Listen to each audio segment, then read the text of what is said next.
I'm Quinn, and today we're talking about Asia Rebalance 2025, a new report by CSIS. I'm joined here by project co-authors Mike Green and Kath Hicks.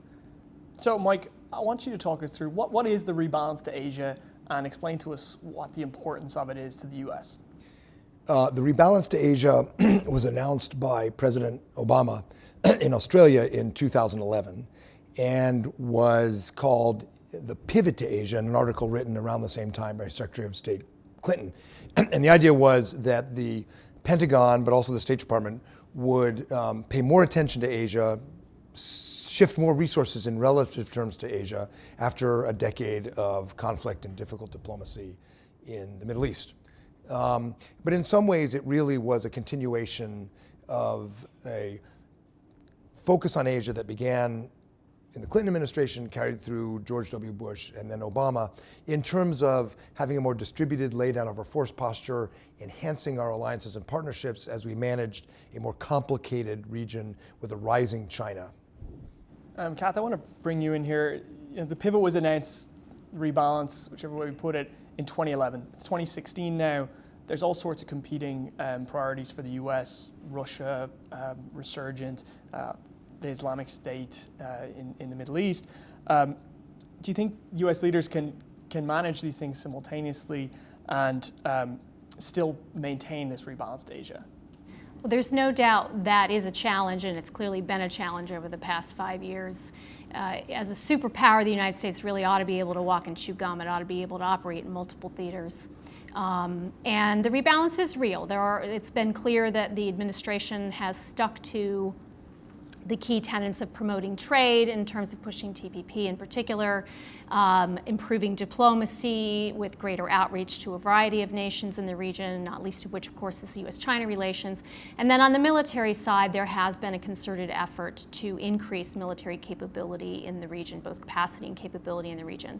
The question is, have we gone far enough, fast enough? And I think that's where Mike and I and then our study team have some concerns about the pace at which the United States is rebalancing. I want to talk about the military angle in a second. If we could, to talk about US allies in the region. How did they view the rebalance? We did surveys at CSIS in 2014 and 15 asking elites across Asia what they thought of the rebalance. And in China, a large majority were rather negative about the rebalance because they saw it as an effort to contain China or somehow limit China's growing power and influence. But everywhere else in Asia, the rebalance had over 80% positive feedback in our survey. And the reason was exactly the mirror opposite of China's logic. The rest of the region is worried that over the past few years, China has begun flexing its muscle in ways that are more intimidating than expected.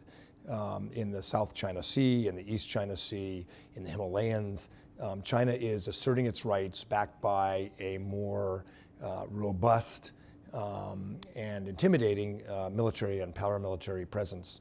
And so the US rebalance is quite welcomed. But no ally or partner in the region wants to live in an Asia where the US and China are in confrontation. What they want is to restore a balance of power, a balance of influence. And for that reason, they want the US to pay more attention, to pick up our game, to increase our trade negotiations, to resource our military, but not to confront China. And therein lies a very delicate balance that pretty much every ally and partner across the Asia-Pacific region wants us to strike. So in your study and when you were looking at this, what could the US be doing better in working with its allies in the region? The idea of the rebalance, of distributing our presence so that it's not all concentrated in Okinawa in Japan or around Seoul in Korea, so that we have more access in the Philippines, facilities and access in Australia, so that we're engaging more broadly across the region, not just Northeast Asia. This is a concept that is quite welcome. In Japan, they want us to be there, they want us to be present, but they don't want it too focused in Okinawa.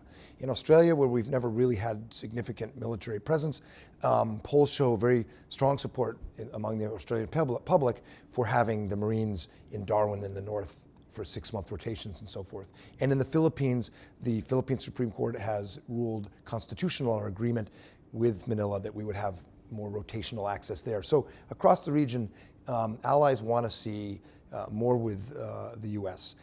And it's partly to show the flag, because they are worried about a growing Chinese presence that many find intimidating, but it's also about capacity building. These are countries, many of them, that are hit with hurricanes, tsunamis, earthquakes every year. And they know that the Pacific Command and U.S. forces are often the first to arrive with help. So they want to build capacity. In some cases, they want to deal with domestic terrorism. They want to have capabilities that the U.S., better than any military in the world, can help them build as appropriate to their security conditions. So it's not all about grand strategy and balance of power. These are countries that struggle with internal challenges and with natural disasters, and partnering with the U.S. and more broadly with other militaries and governments in the region helps them get capacity. So there's a lot in this for allies and partners. It is striking, really, how little resistance there is when you think about the history of American engagement in Asia, both before and after the Vietnam War. There's almost no country in the region that doesn't want more of the U.S. Military in certain ways, but more engagement, more technology, more cooperation, and more exercises together. So we're pushing on a bit of an open door.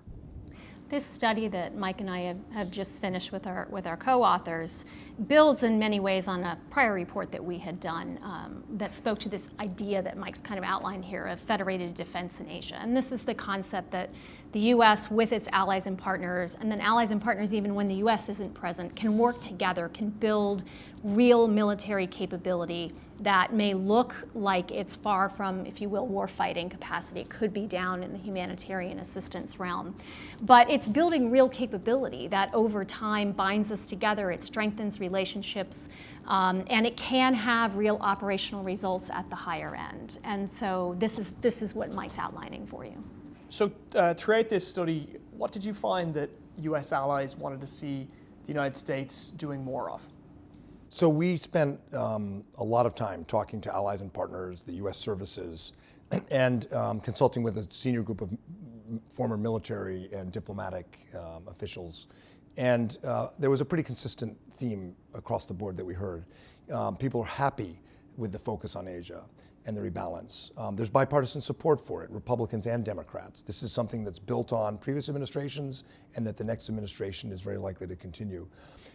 But where there's some confusion or uncertainty with our allies is, first of all, the administration's not always articulated our strategy very well. We went through and looked at all of the major speeches on the rebalance to Asia and found that the explanation of how we saw the region of our priorities shifted every time.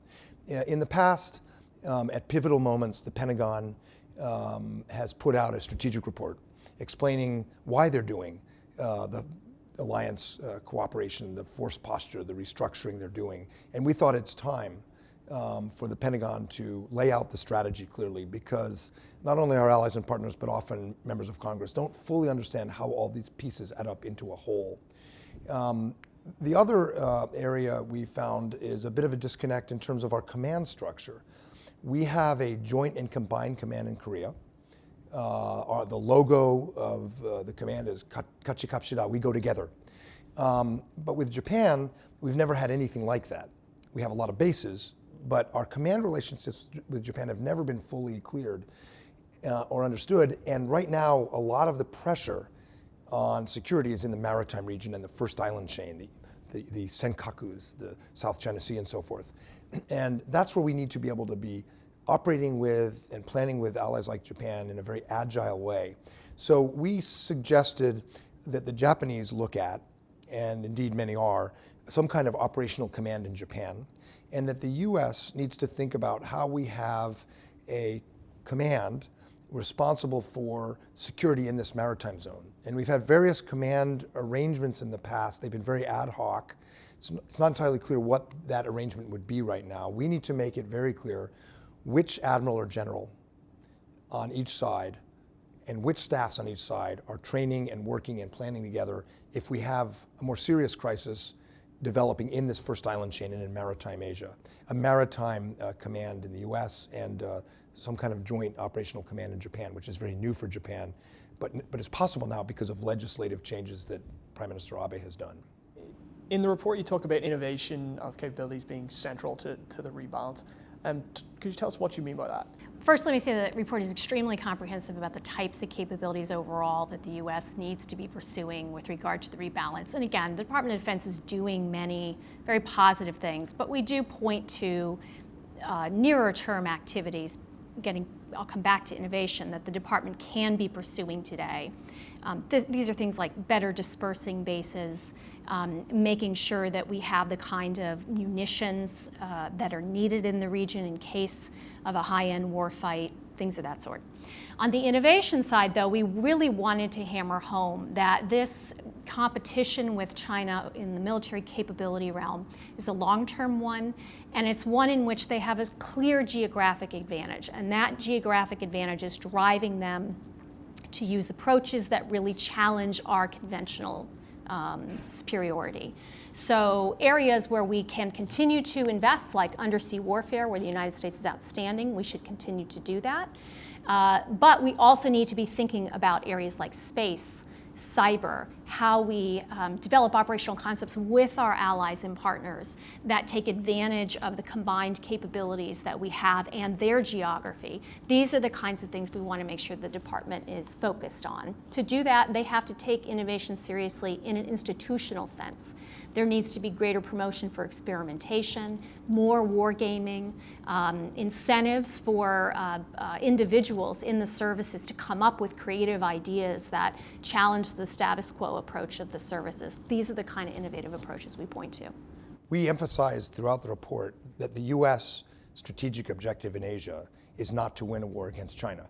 The strategic objective in Asia is to avoid a war with China, to build patterns of cooperation, and continue the prosperity that's marked this region for the past few decades. To do that, we have to have confidence building with China. We have to build cooperation across the region on threats like natural disasters and terrorism and proliferation. But at the end of the day, the credibility of the American commitment to our allies and to this region depends on us having a military capability that no one would want to challenge. That's why the innovation is important. It's also why in the report we focused on filling some of the gaps that are emerging as we distribute our forces. For example, the Marine Corps needs more lift. They need more ships to get them to the fight, to get them to the crisis, and we recommend moving another amphibious ready group to the Western Pacific. We have a significant advantage undersea. Our submarine capabilities, our allies, Japan, Australia in particular, are second to none. And we think we ought to invest more in that. And so there are some, what you might call legacy capabilities, the kinds of things that have made us strong in the Pacific, where there are gaps emerging because of the way we're distributing our presence more and because of the nature of the threat, that are not revolutionary, but are also important in addition to the innovation that Kath stressed. With all these recommendations, with everything that goes into it, how does the U.S. and others go about paying for this? Well, on the U.S. side, the answer is, of course, not simple. It will take expense. It will take money for the United States to be able to afford the rebalance that we think is required. That said, strategy is about priorities, and we think this is a priority area. We looked only at the rebalance. We didn't look across the world to prioritize different requirements. That's a job for the executive branch with the Congress to be very focused on. All that said, this is also why this innovation theme is so important. The approach that we are pursuing today creates a tremendous disproportionate cost to the United States relative to what, for instance, the Chinese or the North Koreans need to invest. So we need to have new ways, new approaches that are smarter. There is some promise, of course, that areas like space and cyber and even advances in areas like unmanned systems, robotics, can help us bend this cost curve. But we're not there, and we need to do much more experimentation and work, again, alongside our allies in order to get there.